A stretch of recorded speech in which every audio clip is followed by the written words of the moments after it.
Hey everybody, so with Diablo 4 Lord of Hatred releasing about 10 days ago, the game changed pretty majorly.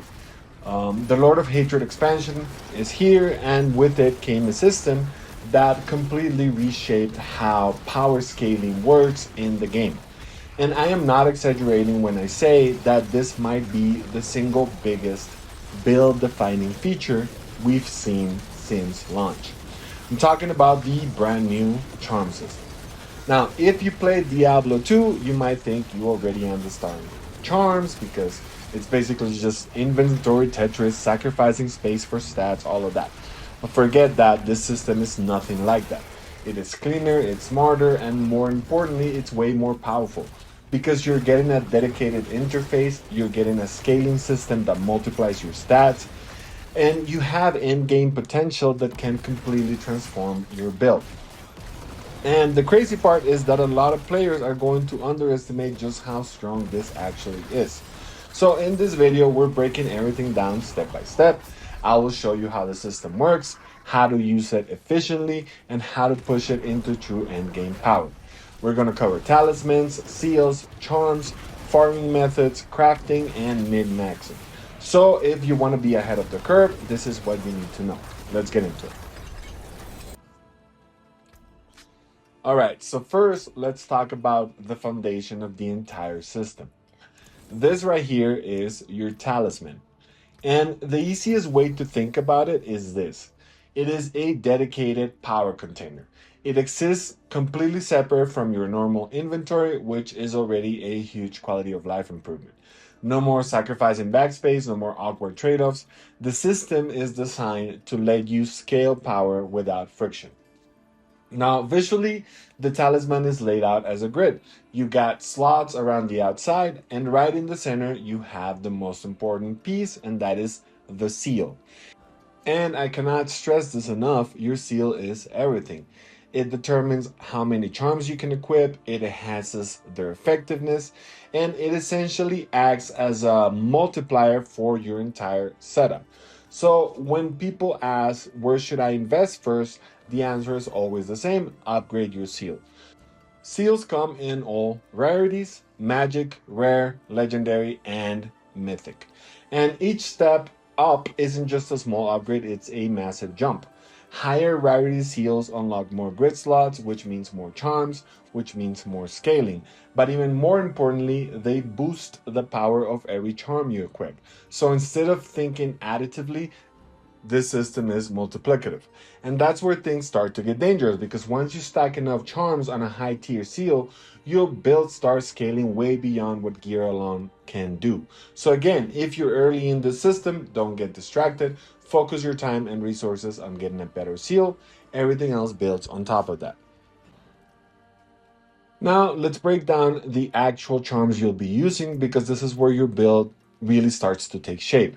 Every charm you find comes with two passive affixes. So even at baseline level, they are always giving you value. But the real difference comes from the type of charm you're using. There are three categories you need to understand. First, we have regular charms. These are the most common, and they are exactly what you'd expect: flat stats, health, resistances, maybe some damage modifiers. They're not flashy, but they're extremely important early on. Think of these as your foundation. You use them to fill empty slots, stabilize your build, and patch weaknesses. Now, the second category is where things start getting interesting. You have unique charms.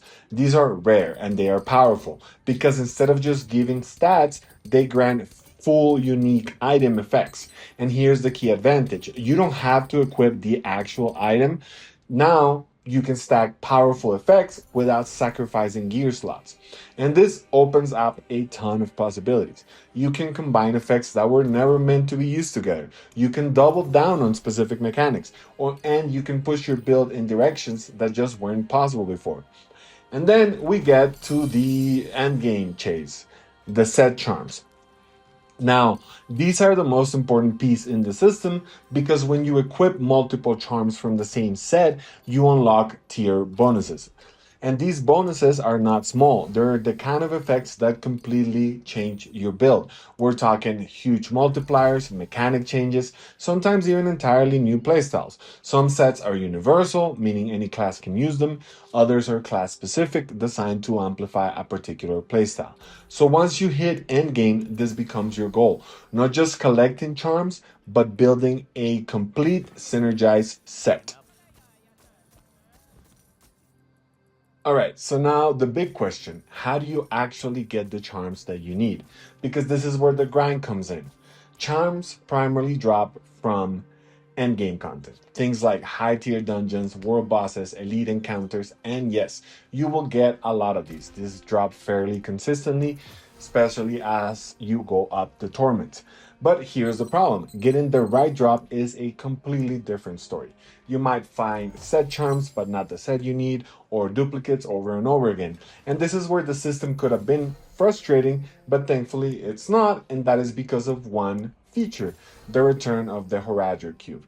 And this changes everything because instead of relying purely on RNG, you now have control. You can take unwanted set charms, feed them into the cube, and re-roll them.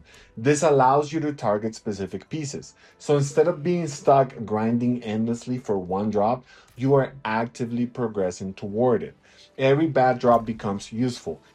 Every duplicate becomes progress. And that completely changes the psychology of the grind because the golden rule for the system is this: never throw away a set charm. Even if it's useless to your build, it has some value. And that value is what gets you a completed set faster. Even after you have completed all your sets, these charms actually sell for really good amounts of gold. So these charms are just very useful, never throw them away. Now, once you have completed your set, you might think you're done, but that's actually where the real end game begins because now you can start min-maxing. This is where you go from strong to completely broken. You're no longer just looking for charms, you're looking for perfect charms, better rolls, better affix combinations, higher values, and most importantly, greater affixes. These are enhanced versions of normal affixes with significantly increased stats. And when these show up on the right charm, it's a massive power spike. To get them, you will need to salvage unwanted charms, turn them into materials, and reinvest those materials into upgrading your best pieces. This creates a loop: farm, salvage, upgrade, repeat. And over time, your build gets stronger and stronger until eventually everything clicks. Your seal is max, your set bonuses are active, your unique charm is perfectly slotted, and your affixes are optimized. At that point, you're not just playing the game anymore, you're dominating it. You're clearing high tier content, you're melting bosses, you're pushing difficulty levels most players won't even reach. So now I would like to hear from you. What kind of charm build are you going for first? Are you chasing full set bonuses? Are you stacking unique effects? Or are you just experimenting with different combinations? Let me know in the comments. And that is it for today's video. Thank you so much for watching. If you enjoy my content and you want to support the channel, there are a few ways that you can help out. First, drop a like on the video and share it with your friends, family, or anyone you think would enjoy it. It really helps the channel grow. Second, don't forget to subscribe and turn on notifications so that you never miss a future video. And third, if you would like to support me directly, you can do so at allbashgaming.com. In there, you can buy me a coffee, and now you can also rep the channel with your own merch. You can grab your Loot Goblin t-shirt or the classic "It's not a glitch, it's a tech" t-shirt over on my shop. All the links you need are in the description. Thank you again for watching. I appreciate every single one of you. See you in the next one.